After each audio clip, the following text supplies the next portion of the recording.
შუადღემშვიდობის პირდაპირ ეთერში დავბრუნდით. ჩვენი სტუმარია ბატონი ლევან ხეთიანი, სპორტისა და ახალგაზრდობის საქმეთა მინისტრი და სამ რეკლამაზე ვიყავით ჩვენ ვისაუბრეთ და მინდა მაყურებელსაც გავასწრო რომ ეს სამიზნოდ აერთიანებს თავის თავში ორ მიმართულებას, ერთი არის სპორტი, მეორე არის ახალგაზრდობა, მაგრამ მოხდა ისე რომ მე და ჩემი რამდენიმე მეგობარი და კიდევ არაერთი პატრიოტული ადამიანი გავწევრიანდით ჯანსაღისტები გავწევრიანდით და ვართ ჯანსაღი ცხოვრების წესის პროპაგანდისტები და ელჩები საქართველოში და ამიერკავკასიაში. რაც ნიშნავს ეს ნიშნავს იმას რომ ჩვენ მივეცით შევფიცეთ ერთმანეთს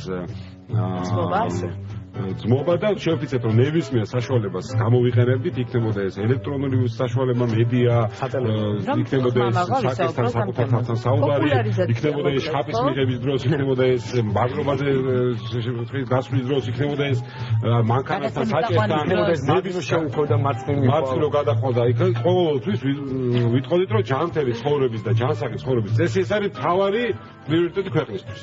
ეს მინდა დავამატო რომ სპორტისა და ახალგაზრდობის სამინისტრო გამონაკლისია, მე მგონი ერთ-ერთი ძალიან კარგი გამონაკლისია სამინისტრო, რომელიც ყველაზე აქტიურად მუშაობს და ძალიან ბევრი გითხარი და ორიოდე სიტყვით უთხრათ ჩვენ მაყურებელს და ჩვენ გოგონებს ეწევით თქვენ სიგარეტს? არ ეწევით. მე არ გოგონებს რას ნიშნავს ჯანმრთელი ადამიანი, რატო აწყობს სახელმწიფოს ჯანმრთელი ადამიანი, რა შედეგია ჯანმრთელი ადამიანი? მოქალაქე ჯანმრთელი, არა ჯანმრთელი. არა ჯანსაღი ცხოვრებით მაცხოვრებელს. ხო, პროსტორად. არა ჯანსაღი. გაჩვდებით ოდესმე რომ დაიწყოს. ერთმანეთს მოусმინოთ, დიახ. დიდი მადლობა მოწვევისთვის, კომპლიმენტებისთვის. მუდამ მზათა ვართ ვიყოთ ჩართული საზოგადოებრივ საქმეებში და სათავად რაღაც ჩვენი წვლილი შევიტანოთ საერთოდ ქვეყნის განვითარებაში და ერთ-ერთი ალბათ უმნიშვნელოვანესი რამ ქვეყნისთვის არის ჯანსაღი ჯანსაღი თაობა, იმიტომ რომ ამ სიჯანსაღებს მოყვება მე ახალი იდეები, იმიტომ რომ ჯანსაღი გონება თავისთავად ახალი იდეა, ახალი საქმიანობა, ჩართულობა მუდამ ცხოვრებაში, აქტივობა და ეს რა თქმა უნდა ძალიან დიდი მნიშვნელობაა მთლიანობაში მე შედეგად აღმავლობა. ხო, ქვეყნის განვითარებისთვის და საზოგადოების განვითარებისთვის. ყველა თემას რა თქმა უნდა თავისი პრიორიტეტულობა ახლავს თან, თავისი ალბათ უპირატესობა. მე ვილაპარაკებ ჩვენ სამინისტროზე, მართლაც მე ვფიქრობ გამორჩეულია საზოგადოებისთვის, იმიტომ აერთიანებს სპორტს და ახალგაზრდობას. პირველი რაც თქვით, როცა დავიწყეთ მუშაობა ამ სამინისტროში 2012 წლიდან, თქვით რომ ეს სამინისტრო არ შეიძლება იყოს ჩაკეტილი. და გავხსენით კარები ყველა იმ დაინტერესებული ადამიანისთვის, არა მარტო სპორტსმენისთვის, რა თქმა უნდა, ახალგაზრდისთვის, თუ ახალგაზრდა ორგანიზაციისთვის, რომლებიც უნდა იყოს თავად მონაწილე იმ პროცესებისა, რაც უნდა ხდებოდეს ქვეყანაში. უპირველესად ახალგაზრდა ჩართულობა და მონაწილეობა არის აუცილებელი და რა თქმა უნდა ჯანმრთელი ცხოვრების წესით ცხოვრება ამის ყველაფრის გამსაზღვრელია. როგორც სპორტული კუთხით ვიტყოდი, იმიტომ რომ ჩვენ ყველას ოჯახში ალბათ ბავშვები ყავს და ბავშვი რო იბადება, ყველას იმის სურვილი გვაქვს, რომ ეს ბავშვი იყოს ჯანსაღი, ხო? იმის გარდა რომ იყოს უნდა ჯანსაღი ცხოვრების მატარებელი, უნდა იყოს ჩართული აქტივობაში, სპორტულ აქტივობაში, ფიზიკური აქტივობებში, სხვადასხვა. ეს არ არის პროფესიონალური სპორტი, მაგრამ რატომღა ჩვენთან დამკვიდრდა ისეთი სტერეოტიპი, რომ აი პროფესიონალური სპორტი არის ერთ-ერთი დეტალი იმ შემადგენელი იმ დიდი პირამიდისა, რასაც სპორტი ქვია. მაგრამ იმის ქვემოთ ძალიან დიდი რაღაც, ანუ ის აბაზისო, რომელიც დროთა განმავლობაში ხდება მე პროფესიონალური სპორტი, მაგრამ ის რაც არის აი საბაზისო, ეს არის მასობრიობა, ეს არის ჩართულობა, ეს არის ურთიერთობის სწავლება, რომელიც მოაქვს სწორედ აი ამ ცხოვრების წესს. და ჩვენ მოსვლისთანავე ვთქვით, რომ აუცილებელია გახდეს ეს ხელმისაწვდომი და ხელმისაწვდომი ყველა ასაკის ბავშვისთვის, ახალგაზრდისთვის თუ უფროსისთვის, იმიტომ რომ დღეს ევროპაში ისეთი ტენდენცია უკვე დაიწყეს ახალგაზრდების ჩართულობა ბაღის ასაკიდან და ის სპეციალური მოძრაობები, პროგრამები ხორციელდება ბაღში ჯანმრთელობის, ჯანსაღი ცხოვრების წესის დასანადგად. ჩვენ რა თქმა უნდა ძალიან შორსავთ აქედან, მაგრამ ნელა მივდივართ ხომ აქ? თავარია სწორი ორიენტირი, სწორი გეზი, საით მივდივარ და რა გვინდა. თუ არ ვიცით რა გვინდა, რა თქმა უნდა, რთულია ეს განსაზღვრა და მიაწოდო საზოგადოებას რა გვინდა. რა თქმა უნდა, იმ პროცესებში, რაც ჩვენ ქვეყანაში ხდება, გაუთავებელი არეულობები ვთქვათ და ის რომ ვთქვათ კონკრეტული სპორტის ფედერაციის პრეზიდენტი რატო უნდა გადადგეს ან რატო უნდა იყოს არჩეული და ასე შემდეგ, მაგრამ გვავიწყდება ის რომ სწორედ ჩვენი თავარი მიზანი ის არის რომ ჯანსაღი ერი ყავდეს. აი ამაშია სწორედ სამინისტროს мотиваცია, რა თქმა უნდა პროფესიონალური სპორტი არ უნდა დარჩეს გვერდზე და ხელი უნდა შეუწყოთ მის განვითარებას, მაგრამ მას ფუნდამენტი თუ გამოვაცალეთ, რა თქმა უნდა ეს სპორტიც არ იქნება განვითარებული და იქნება ძალიან ლიმიტირებული. ეს არის ძალიან ლიმიტირებული და ჩვენ ვლაპარაკობთ იმაზე, რაც უნდა იყოს ხელმისაწვდომი რა. თელებზე. თელ ქვეყანაზე და ერზე გავხსენებთ. ლაპარაკი არის იმაზე, რომ ჩვენ გვისაუბრე ამ თემაზე ამ კლუბის ფარგლებში, მეგობართა კლუბით ელჩოვის ფარგლებში, რომ სამინისტროს აქვს ბიუჯეტი ცოტა, იმიტომ რომ ზოგადად ფულია ცოტა ქვეყანაში და არა ვარ ჩვენ დიდარი ქვეყანა. სამინისტროს აბარია ფედერაციები და უნდა რომ დააფინანსოს ფედერაცია და განვითარდეს პროფესიული სპორტი, რაც ძალიან მნიშვნელოვანია ქვეყნისთვის და თავად სპორტსმენებისთვის პირველ რიგში და შემდეგვე ჩვენთვის, ვინც ამ პროდუქტის ასე ვთქვათ მომხმარებელი ვართ, ძალიან კარგი გაგებით და გვიხარია გამარჯვება და გვწყის დამარცხება და მეორე ჩვენი დაწყებული ჩვენი შვილები დამთავრებული ჩვენი ბებია ბაბუებით. რასაკეთებ ამისთვის რომ ბებიას ვერ აჭიდავებ ბაბუასთან მოედანზე, მაგრამ ვერც ახალგაზრდას რამე ისეთ თქვი, ვერც ახალგაზრდას ვერ აიძულებ რომ არიქა შემოდი იჭიდავე. მაგრამ აი ეს უკვე ვიცით რომ მოწევა შევთანხმდით საზოგადოება, ერი შეთანხმდა რომ საავადმყოფოში რომ შედიხარ, სიგარეტი არ უნდა მოწიო, არც გაგიჩნდეს. ამას შევთანხმდით, არავინ აღარ ჩხუბობს. თვალიც რო იყოს და ნასვა. შევთანხმდით რომ ბაღაბაღში რომ მიხვალთ ბავშვის გამოსე, იქაც სიგარეტით ესეც გავიგეთ. ეხლა უნდა შევთანხმდეთ. ერთ მაგალითს ვამბობ, ხო ეს ხო სიგარეტზე ვლაპარაკობ, არ ვლაპარაკობ კუნთებზე. რომ შევთანხმდეთ რომ როდესაც შედიხარ რესტორანში, კაფეში, დაწესებულებაში, სხვა თუ C პატივი ჩააქრო გარეთ სიგარეტი და ისე შეხვიდე. ცოტასაც მოწევ და ან იყოს სივრცე მწეველი. არა, დაივიწყე. არანაირი სივრცე არის ქუჩა. სამსოფლიოში არის. ბასა, მე ხელში მიწევ. რა ვქნა, ხედავ რა ხალხს შემიწევს ბრძოლა. არა, იცი რა მიწევ. თავარი გამოწვევა. ბოდიში რა. თავარი გამოწვევა. რა გიჭირა? სპორტისა და ახალგაზრდობის სამინისტროს 2013-2014 წლის წლიური ანგარიში. პირველ რიგში მინდა აღვნიშნო, რომ მე ძალიან ბევრი ესეთ წლიური ანგარიშები ნანახი. დაახლოებით აი ამ ზომის ამ წონის, ოღონდ 2 წლის კი არა, 1 წლის მაქვს ესეთები ნანახი, იხარჯება ძალიან ბევრი ფული ამაში და მე საბოლოო ჯამში ვინ კითხულობს, არ ვიცი. ეს არის ძალიან მე მომეწონა პირველ რიგში ის, რომ არის პატარა და ჩატეულია ყველაფერი 2 წლის განმავლობაში, რაც კი გაგიკეთებიათ და ამას ნამდვილად წაიკითხოთ ყველაფერს მოხდება. შევაჯამოთ ხო რა იყო პრიორიტეტები. და გამოწვევებს დავიტოვოთ ბატონო, 2 წელი რა გამოწვევების წინაშეა სამინისტრო და ჯანმრთელობა. ძალიან ცოტა დრო განსაზღვრული, ამიტომ ვეცდები კონკრეტულად. პირველ რიგში ეს პროექტი, რომელიც ხორციელდება, ეს არის ღია მმართველობის ან საქართველოს მთავრობა ღია მმართველობის ფარგლებში, სადაც ჩვენ ღია ვართ საზოგადოებისთვის და წარმოადგენთ ყველა იმ პროექტს, რომელიც არის გაწერილი წლის განმავლობაში და მიეწოდება ჩვენს მოსახლეობას და საზოგადოებას. პირველ რიგში რაც იყო მთავარი, ჩვენ გვინდოდა ყოფილიყო და იყოს სპორტული და ახალგაზრდული მიმართულებები ხელმისაწვდომი და დემოკრატიული. რაც ნიშნავს, რომ ის სპორტი და ახალგაზრდობა არ არის ჩაკეტილი, არ არის ჩაკეტილი სივრცე, ეს არის ღია ყველასთვის, მოხმარებისთვის ღია. ამიტომ ჩვენ გადავწყვიტეთ, რომ იქ მოსული თუნდაც სამინისტროში კონკრეტული პიროვნებები ყოფილიყვნენ ჩართული უშუალოდ მოქმედებებში და მოძრაობაში.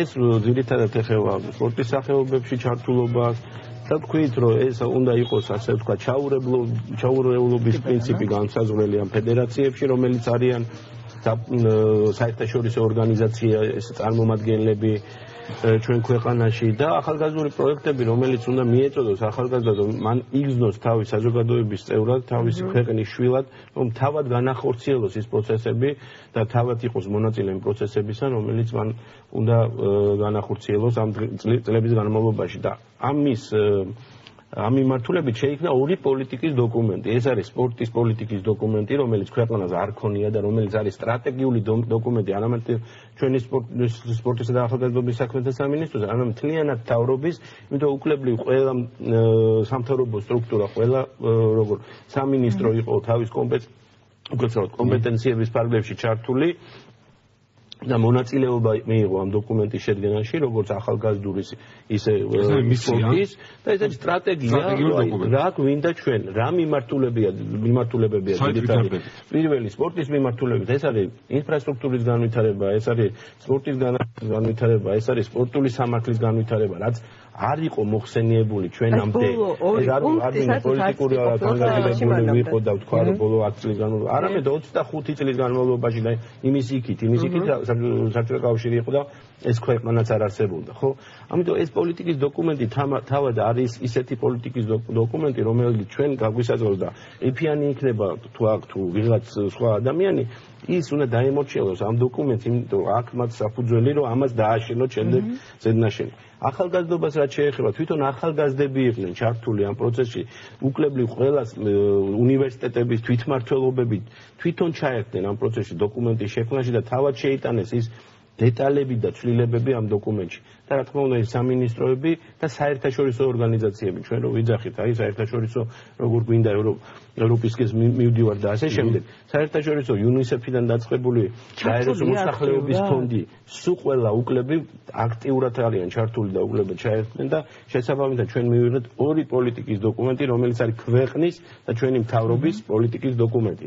რომელიც ძალიან ახლოს არის ევროპულ სტანდარტებთან. შეიცვალოს, თქვათ, ხვალ ვინ მოვა, თქვათ, უნდა იყოს სტაბილურად. ეს უნდა იყოს განსაზღვრელი. ამას რა დაემატება, რა თქმა უნდა, დოკუმენტი მუდამ ცვალებადია და ის ყოველთვის იცვლება, ის არ არის სტაგნაციის მდგომარეობაში, მუდმივ მოქმედებაში, ამიტომ ახალმა უნდა შეცვალოს რაღაც დეტალი, გამოაქვეყნოს და გააგრძელოს ეს იყო განსაზღვრელი, რა ჩვენ მივაღწიეთ ამ 2 წლის განმავლობაში. ეხლა მოსახლეობას და გულშემატკივარს და ყველას აინტერესებს შედეგი. იმიტომ რაც ხელს შეესახებია ის ჩანს.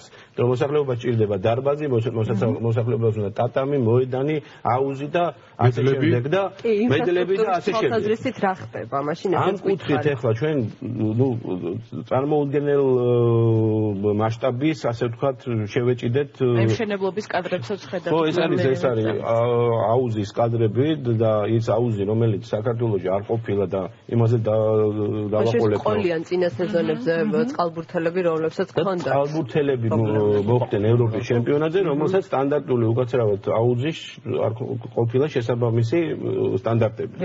და ეხლა შენდება ეს აუზი, რომელიც ორიენტირებული იქნება პირველ რიგში აი ამ ჯანსაღი ცხოვრების წესზე, რასაც ჩვენ ვახორციელებთ. ორი დიდი პროექტი ავიღებთ ახალგაზრდული ოლიმპიადის ფარგლებში, ეს არის სტანდარტული ადაპტირებული აუზის მშენებლობა, რომელიც იქნება მართლაც ხელმისაწვდომი და საჩვენებელი მთელი ქვეყანაზე, რომელიც რა თქმა უნდა მხოლოდ დასაწყისია და ესეთი უნდა თვითონ მოსახლეობიდან გამომდინარე რეგიონის მიხედვით როგორ უნდა აშენდეს, ეს უკვე პერსპექტივაშია. და მეორე არის მულტიფუნქციური დარბაზი, რომელიც არის სტუდქალაქ მაღლივი კორპუსის გზაზე, გვერდზე. იქ შენდება ორ დარბაზიანი მულტიფუნქციური დარბაზი, მინი სპორტის სასახლე, სადაც 18 სპორტის სახეობას შეუძლია გამართოს სხვადასხვა შეჯიბრებები. აი ესეთ საჩვენებელა და ესეთი უნდა გაშენდეს ყველა რეგიონში. ესეთი რა თქმა უნდა გრძელვადიან პირობებში. ეს არ არის ერთწლიანი გეგმა. გასაგებია სწორედ ეს არის ხელმისაწვდომი, რასაც ჩვენ საუბრობთ. რაც ელოდება საზოგადოება, რომ აი ეს არის, ეს გვინდა. იმიტომ რომ ამის გარდა კიდე ოლიმპიური ცენტრი შენდება ამერიკის საელჩოს უკან დიღმის ტერიტორიაზე, რომელიც მოიცავს 6 ობიექტს, დაწყებული კალათბურთის დარბაზის, ძიუდოს კომპლექსური, ლეოსნობის მოედნის, ანვარჯიშის ახალი დარბაზი რომელიც არ ყოფილა ეს ყველაფერი ის თემებია რომელიც ახალი გზიდან რომ ამოდიხარ მეცხრე საავადმყოფოსთან იქ რომ მშენებლობა გავიგე კორტები შენდება ხო უკვე ჩდება ის კერები რომელიც არის უნდა იყოს მისაწვდომი სპორტული კლუბი რომელიც დღეს ესე გვაქვს ახალგაზრდული კუთხით ეს არის ძალიან დიდი თემა ახალგაზრდული კუთხით რომ ვილაპარაკოთ ახალგაზრდული დავიწყოთ და ეს თემები ძალიან საინტერესოა საზოგადოებისთვის სწორედ აი ახალგაზრდობის ჩართულობა უნდა იყოს და თქვათ ის ორგანიზაციები რომლებიც უშუალოდ არიან დაკავებული ახალგაზრდული საქმიანობით უნდა იყვნენ მონაწილე კიდე გამომეორდები ყველა იმ დეტალის რაც უნდა ხორციელდებოდეს ამ მიმართულებით რა ეს არის ჩართულობა ეს არის განათლება ეს არის ჯანმრთელობა ეს არის სპეციალური მათი მომზადება და ასე შემდეგ. ეს არის ძირითადი მიმართულებები, რომელსაც მოიცავს სწორედ ეს დოკუმენტი. ძალიან კარგი ვლაპარაკობ. ალბათ გარკვეულწილად 2015 წლის სტრატეგია არის უკვე სამინისტროში დასახული. მე მაინტერესებს ერთ-ერთ პუნქტად ხომ არა, ალბათ მშობლებსაც დაინტერესებს მუნიციპალური აუზები. ძალიან ძვირი სიამოვნებაა დღეს მშობლისთვის ატაროს შვილი ფუფუნება იქცა. ატაროს შვილი ცურვაზე და ასე ვთქვათ საბაზისო ის რაზეც თქვენ საუბრობდით დაიწყოს რა თქმა უნდა, სწორედ გუშინ მქონდა საუბარი ვერის მოადგილესთან, ბატონ ალუდას გოგლიჩაძესთან, იმასთან დაკავშირებით, რომ ჩვენ გზაზე ვართ, რომ შევიმუშაოთ მუნიციპალური სპორტის, ანუ დაფინანსების კრიტერიუმები, აი სპორტში როგორ უნდა ჩაერთოს, თქვათ ახალგაზრდა, მოსწავლე, სტუდენტი და ასე შემდეგ. იმიტომ მთელ სოფლიოში, თქვათ, არის მუნიციპალური ინფრასტრუქტურის სპეციალური პროგრამები სპორტული ინფრასტრუქტურაზე გულისხმობ, რომელიც არის ორიენტირებული პირველ რიგში მუნიციპალიტეტებზე და ეს არის ორიენტირებული კერძო ინვესტორებზე. ამის შეჯერება თუ არ მოხდა და სახელმწიფომ არ თქვა, ადრე იყო, თქვა, არის ერთადერთი ქვეყანა ამერიკის შეერთებული შტატები, რომელიც არის სუმთლიანად ძირითადად დაფუძნებული კერძო ინვესტიციებზე. იყო ერთადერთი ქვეყანა, რომელზეც საბჭოთა კავშირი იყო, რომელიც იყო სუმთლიანად ყველაფერი სახელმწიფო. მაგრამ ევროპა მიიღო და ევროპაში მოქმედებს არა მარტო ევროპაში, მუნიციპალური და კერძო შეჯერება, ანუ სახელმწიფოსა და კერძოს თანაზიარება როგორ უნდა მოხდეს რა. ანუ ეს შეიძლება იყოს კერძო, როგორც გავიგე, კერძო, თქვათ, საწურავ აუზი და ვაუჩერი მიიღოს სახელმწიფოს გასწავლად. მაგალითს გეტყვით რა ესპანეთში ვიყავი, თქვათ, ბასკები არაჩვეულებრივად კაი სოციალური პროექტები აქვს სპორტული მიმართულებით. 6-დან 8 ევრომდე ჯდება მოსწავლისთვის მისვლა აუზზე. მთელი დღე იყოფნა. რა თქმა უნდა ის არ ჯდება 6-დან 8 евро, ხო? მაგრამ იხდეს და ნაწილს იხდეს მუნიციპალიტეტი. ეს მთელი ძალიან დიდი სქემა, რომელიც რა თქმა უნდა მუშა პროცესია და ამას ეხლა ვიღაცა გამოვიდეს და თქვა რომ მე ამას დავდებ, მე არ მეგულება ადამიანი ქვეყანაში, რომელმაც ეს დადო. კოპირება ამის არ შეიძლება, იმიტომ რომ სხვა ქვეყნები სხვა რამეზე არიან და სხვა მისწრაფებებია. ჩვენ გვაქვს ჩვენი მისწრაფება, ჩვენ ვიცით რა საერთკენ მიდივართ, რა არის ჩვენი ორიენტირი, მაგრამ კიდევ ერთხელ ვიძახი. ჩვენი მთავარი პარტნიორი, მთავარი გვერდზე მდგომი ამ შემთხვევაში არის საზოგადოება. საზოგადოების ჩართულობა. ამ ლამაზი სიტყვით უნდა შეგაწყვეტიო, დიდი მადლობა.